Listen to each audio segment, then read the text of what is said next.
গান্ধীজির প্রথম ভারতে আন্দোলন কী ছিল? তো আমরা জানি যে গান্ধীজি প্রথম ভারতে যে আন্দোলন করেছিল 1917 সালে 10 এপ্রিল চম্পারণ সত্যাগ্রহ আন্দোলন, যেটাকে আমরা নীল বিদ্রোহ বলি কিংবা 3 বিঘা পদ্ধতি বলা হয়, তাই তো। তো আসলে এই ঘটনাটা কী ঘটেছিল, কেন গান্ধীজি এখানে গিয়েছিল, আর কীভাবেই তাকে এই ঘটনা, এই যে আন্দোলনের কথা কে জানিয়েছিল, প্রত্যেকটা আমি তোমাকে বলি। দেখো, গান্ধীজি আফ্রিকাতে যখন ছিল তখন অলরেডি ভারতের লোক জানা শুরু করে দিয়েছিল আফ্রিকায় তার আন্দোলনটা প্রচুর পরিমাণে কাজে দিচ্ছে, ঠিক আছে, সে জয়ী হচ্ছে। তারপর থেকে তখন তার যে গুরু ছিল, সে গোপালকৃষ্ণ গোখলে, তাকে বললো তুমি আমাদের ভারতে আসো, তোমাকে দরকার ভারতে। তখন তো সে চলে আসলো। তো আসার পরে 1915 সালে তাকে বললো তুমি 1 বছর রেস্ট নাও, 1915 সাল এসছো তো তুমি, 15 সাল আর 16 সালটা দেখো কী হচ্ছে না হচ্ছে ভারতে, তারপর তুমি আন্দোলন করো।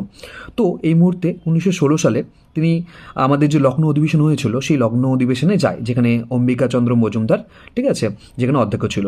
তো সেখানে তার সাথে দেখা হয় অনুগ্রহ নারায়ণ সিনহার সাথে, যে এন কলেজ তৈরি করেছিল।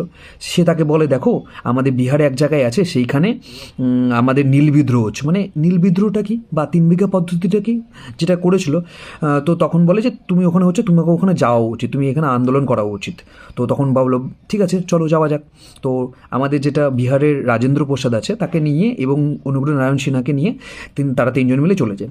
গিয়ে সেখানে নীল বিদ্রোহটা কী হয়েছিল, 3 বিঘা পদ্ধতিতে কি আসলে এইটা পদ্ধতি হলো যে তোমার ধরো 10 বিঘা জমি আছে, কিংবা 9 বিঘা জমি আছে, তার মধ্যে কী হলো 3 বিঘা তোমাকে প্রত্যেক বছর নীল চাষ করতে হবে।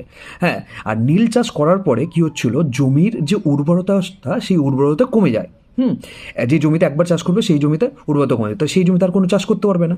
তো এইভাবে প্রত্যেক বছর বছর যখন কারো মনে করো 9 বিঘা আছে, প্রথম বছর এই 3 বিঘা করলো, সে চাষ করলো, চাষ করার পরে আবার ওই ওই ওই চাষ তো করাবে না ওই বিঘাটা, ঠিক আছে, তারপরে আবার পরে 3 বিঘা, তারপর আবার পরে 3 বিঘা, এইভাবে তার 9 বিঘাটাই চাষ হয়ে যায়, কিন্তু তারপরে আর তার ফসল হয় না।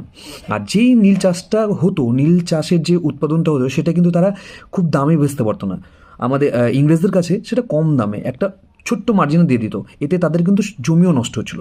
তো এটার বিদ্রোহ তারা করতে পারছিল না। তখন আমাদের গান্ধীজি যায়, গান্ধীজি গিয়ে ঠিক ডিএম অফিসের সামনে গিয়ে বসে আন্দোলন করে। প্রথমের দিকে কেউ যেতে চায় না, কিন্তু যখন ডিএম অফিসের সামনে গান্ধীজি যায়, যাওয়ার পরে ফার্স্ট ডিএম কিছু ভাবে না, তারপরে ধীরে ধীরে দেখে অনেক দিন ধরে হয়ে যাচ্ছে, তখন বলে আপনারা এরকম করতে পারে না। তখন এদিকে তো গান্ধীজি ব্যারিস্টার ছিল, তো তিনি তাকে সব আইন বলে দেয়, ল। হ্যাঁ, তখন তারপরে গান্ধীজির এই কথা শুনে তো সে অবাক হয়ে যায়, তারপরে সে ঘরের মধ্যে ঢুকে যায়। তো ঢুকে যাওয়ার পর এইভাবে সবাই দেখে, বিহারের সবাই, তারপর ধীরে ধীরে ধীরে সবাই আসে এই আন্দোলনে। তার একটা পর দিন পরে সেটা একদম সাকসেস হয়ে যায়। এইভাবে গান্ধীজি প্রথম জয়ী হয়েছিল।